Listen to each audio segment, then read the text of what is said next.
चलिए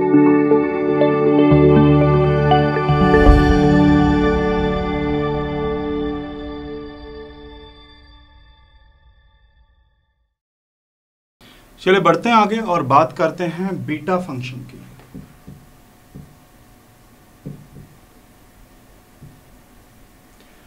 अब क्या है बीटा फंक्शन, कैसे इसे रिप्रेजेंट किया जाता है, कैलकुलस का बहुत ही इंपॉर्टेंट पार्ट है। अगर आपके सामने लिखा है beta of m comma n, beta of m comma n, तो इसका जो फॉर्मूला होगा कैलकुलस की फॉर्म में वो होगा 0 से 1, लिमिट है x to the power m minus 1 minus x to the power n minus 1 dx। ये क्या होगा, ये बीटा फंक्शन का फॉर्मूला होगा।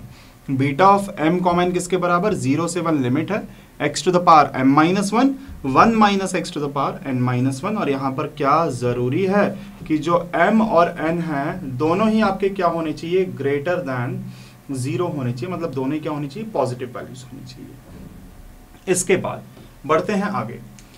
अब अगर आपके साथ में एक प्रॉपर्टी बताऊं यहाँ पर बीटा और गामा फंक्शन, हालांकि पहले बीटा फंक्शन की बात करें तो बीटा की प्रॉपर्टीज में से सबसे पहली प्रॉपर्टी है सिमेट्री प्रॉपर्टी, कि beta of m comma n किसके बराबर होता है, beta of n comma m के बराबर होता है, सिमेट्री।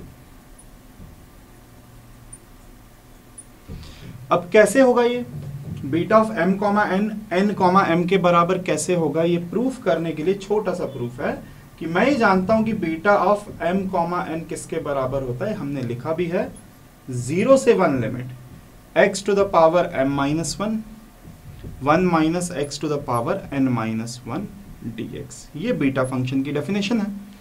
अब मैं एक कैलकुलस की प्रॉपर्टी जानता हूं कि लिमिट अगर सपोज 0 से a है f ऑफ x dx, तो ये लिमिट 0 से a f of a minus x dx के बराबर होता है। ये हमने फर्स्ट यूनिट में हमारे फर्स्ट चैप्टर में पढ़ी थी प्रॉपर्टी कि 0 से f ऑफ x dx 0 से a f of a minus x के बराबर होता है। तो मतलब मैं क्या लिख सकता हूं, beta of m comma n is equal to 0 से 1 लिमिट है, x की जगह मैं क्या लिखूंगा, upper limit minus x 1 minus x to the power m minus 1 minus 1 minus x to the power n minus 1 dx is equal to implies that beta of m comma n, beta of m comma n is equal to 0 to 1 हो गई limit, ये हो गया 1 minus x, इसको मैं बाद में लिखूंगा 1 minus x to the power m minus 1,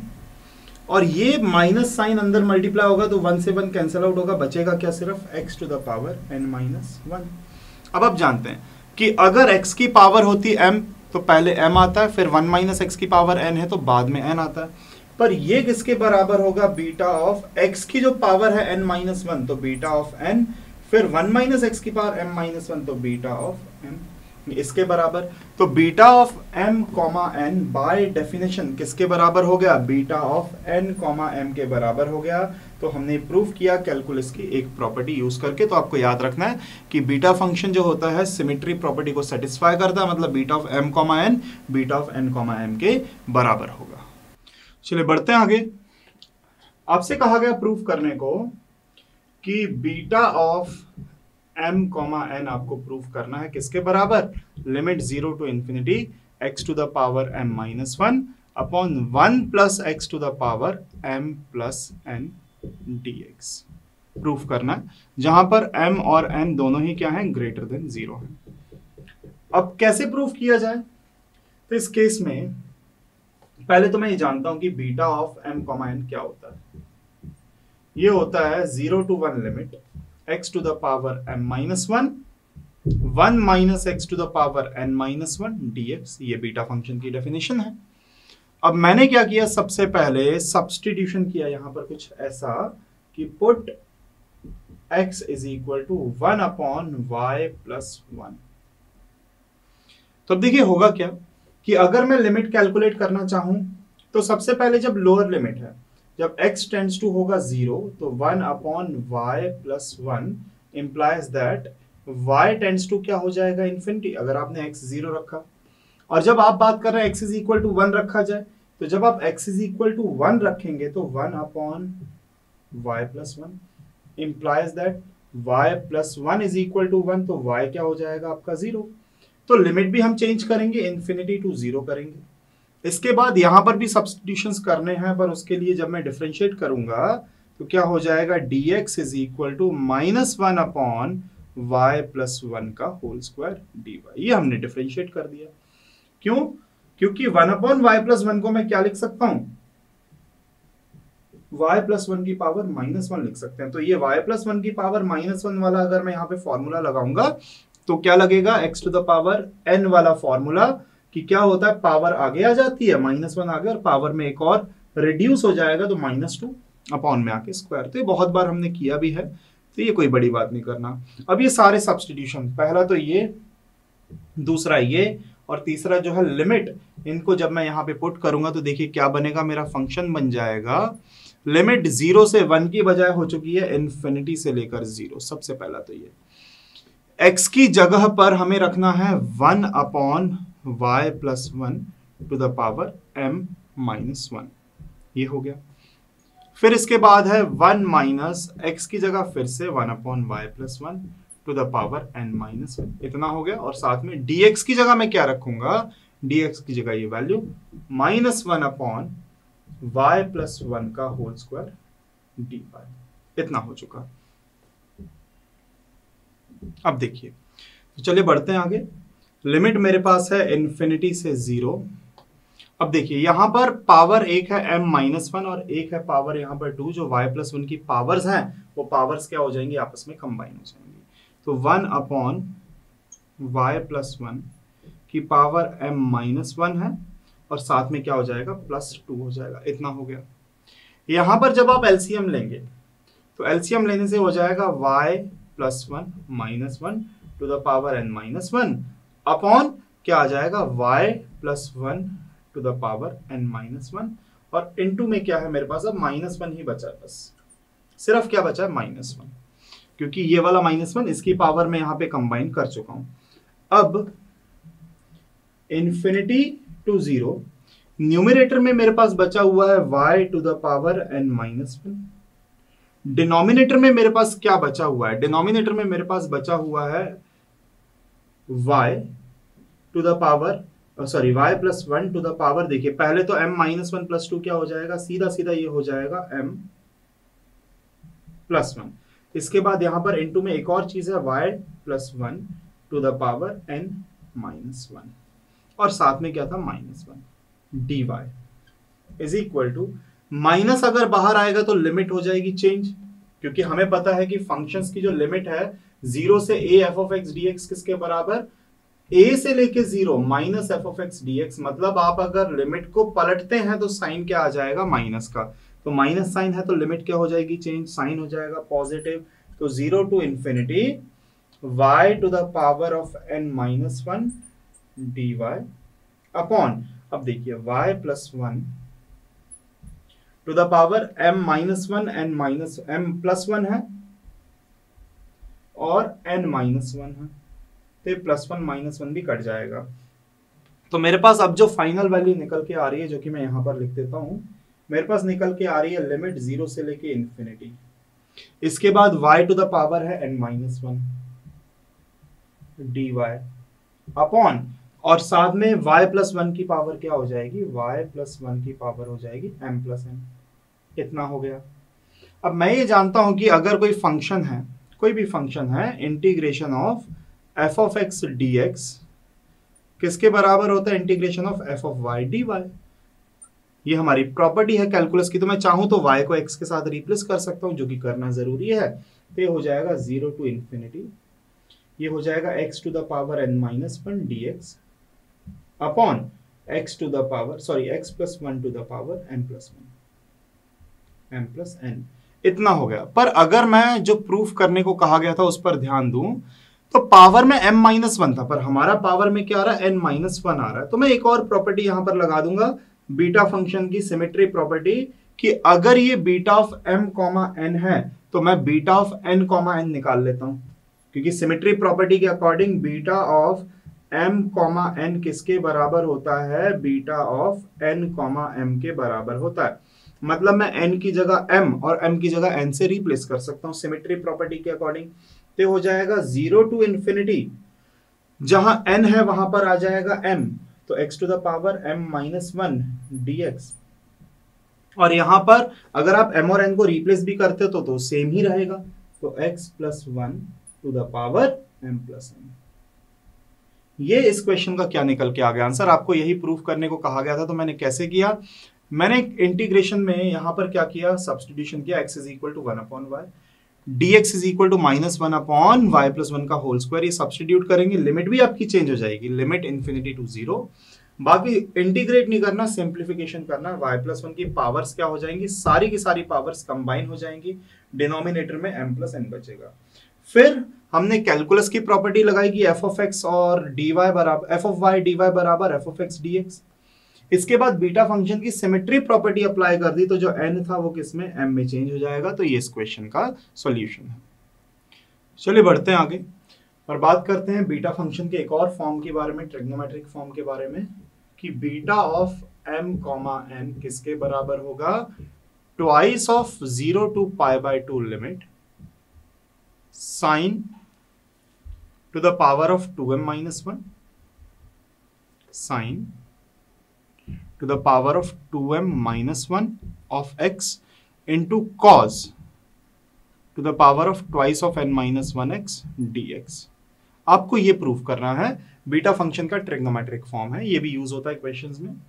कैसे प्रूफ किया जाए, हम ये जानते हैं कि beta of m comma n क्या होता है, ये होता है integration 0 to 1 limit x to the power of m minus 1 और उसके बाद 1 minus x to the power of n minus 1 dx। ये हम जानते हैं। अब यहां पर हमने क्या सब्स्टिट्यूशन किया कि put x is equal to sine square theta, x is equal to sine square theta put किया। तो जब मैं x की जगह रखूंगा 0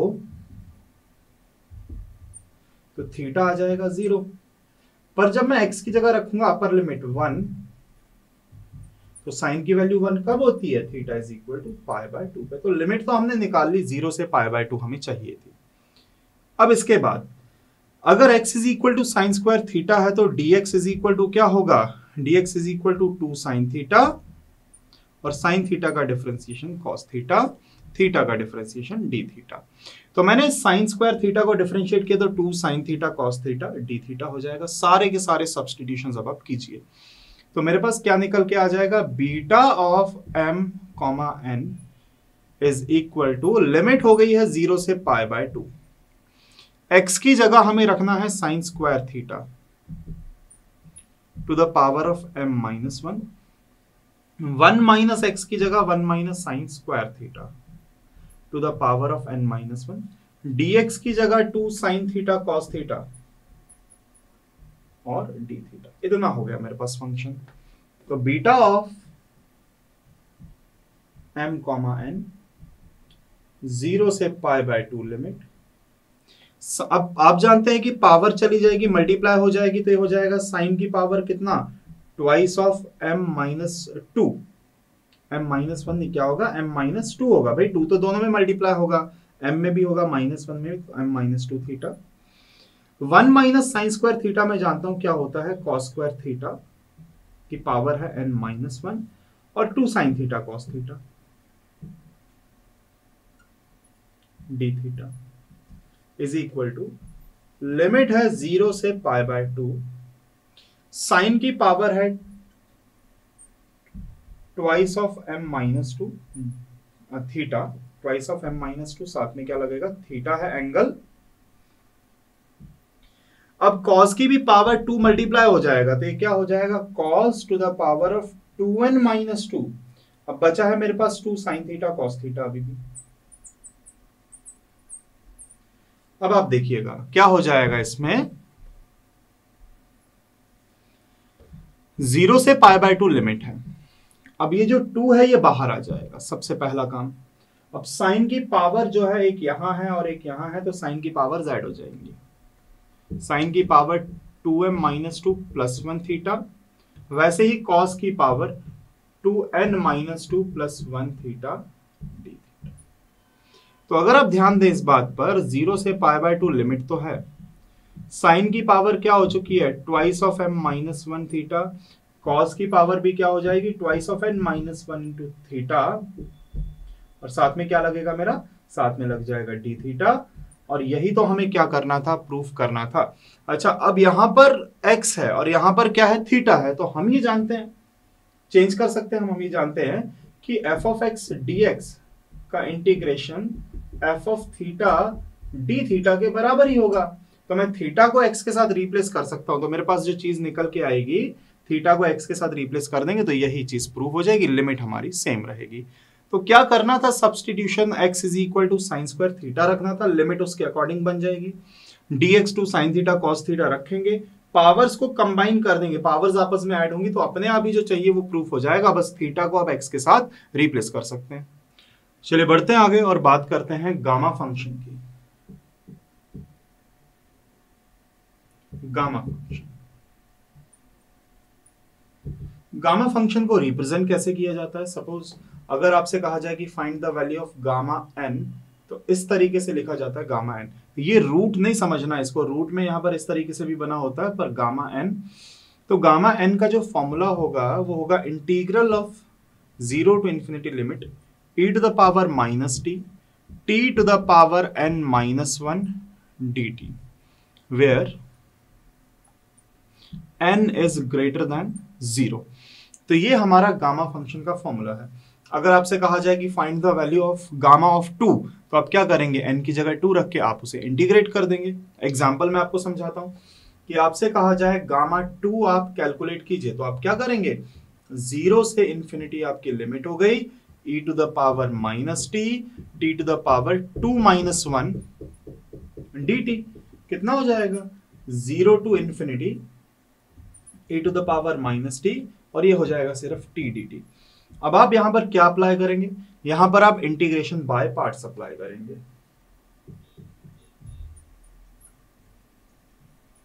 इंटीग्रेशन बाय पार्ट्स। अब जैसे आप इंटीग्रेशन बाय पार्ट्स यहां पर अप्लाई करते हो, देखिए क्या होगा। अब जानते हैं कि ये होगा फर्स्ट फंक्शन और ये होगा सेकंड फंक्शन। तो फॉर्मूला क्या होता है, u इंटू वी का जो इंटीग्रेशन का फॉर्मूला होता है, u integration of v minus u dash integration of v का होल इंटीग्रेशन। तो यहां पर मेरे पास फर्स्ट फंक्शन है t, देखिए first function e to the power minus t, second function, और आपको क्या करना है, u as it is v का इंटीग्रेशन, मतलब e to the power minus t का इंटीग्रेशन माइनस इसका डिफरेंशिएशन, t का differentiation 1 e to the power minus t dt, और इस पूरे का भी क्या लगेगा, dt।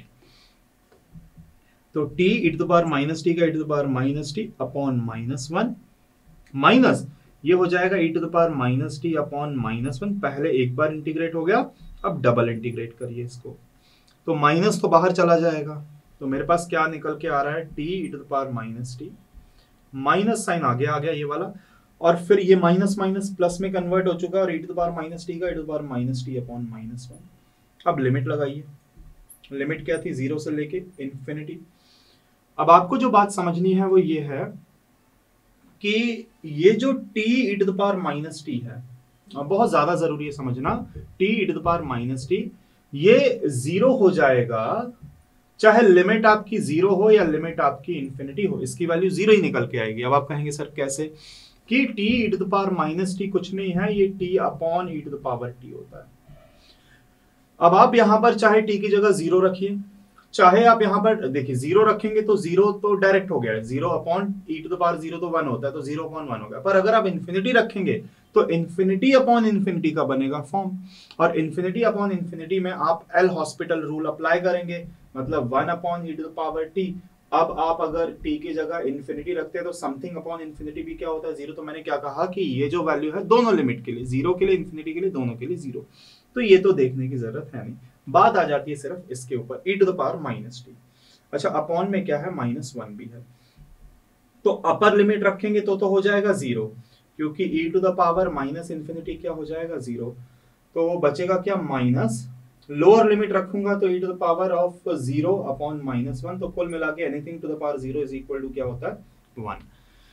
तो हाँ, बस वैल्यू रखना आपके ऊपर है कि आप किस तरीके से उसे समझते हैं। आपको बेसिक चीजें पता होनी चाहिए कि किसी भी चीज की पावर 0 इज इक्वल टू 1 होता है, नेगेटिव इन्फिनिटी क्या हो जाएगा, वो 0 हो जाएगा। तो गामा ऑफ 2 मैंने निकाल के बताया कि अब n की जगह क्या रख दीजिए 2। अगर आप गामा ऑफ 3 निकालेंगे, गामा ऑफ 3 आप चाहें तो कैलकुलेट करके देख सकते हैं, ये निकल के आएगा 2। गामा ऑफ 4 आप निकालेंगे, ये निकल के आएगा 6। गामा ऑफ 5 अगर आप निकालेंगे, निकल के आएगा 24। कोई भी वैल्यू आप निकाल सकते हैं, फॉर्मूला आपके सामने है। तो ये है गामा फंक्शन का फॉर्मूला, आपको ये पता होना चाहिए। और मैंने इतनी जल्दी कैसे बता दिया, क्योंकि मैं एक और फॉर्मूला जानता हूं कि gamma of n is equal to क्या होता है, n-1 फैक्टोरियल होता है। गामा n क्या होता है, n-1 फैक्टोरियल। मतलब आपको गामा 2 निकालना भी था तो आपको 1 फैक्टोरियल करना था, मतलब जितने का गामा उससे एक कम का फैक्टोरियल। तो गामा 2 क्या होगा, 1 फैक्टोरियल, वो तो आप जानते ही हो कितना होता है, 1 होता है। अब मैंने कहा कि गामा 3 निकालना है, तो गामा 3 क्या हो जाएगा, एक कम का फैक्टोरियल, मतलब 2 फैक्टोरियल, ये तो 2 होगा। आपने कहा कि सर गामा 4 कितना होगा, तो मैंने कहा एक कम का फैक्टोरियल, 3 फैक्टोरियल, वो क्या हो जाएगा 6। तो एक बेसिक फॉर्मूला है कि gamma of n is equal to n-1 factorial होता है। इसको भी हम अभी प्रूव करेंगे। तो नेक्स्ट अब मैं आपको बताऊंगा कि gamma of n is equal to n-1 factorial कैसे होता है, इसको भी अब हम प्रूव करेंगे।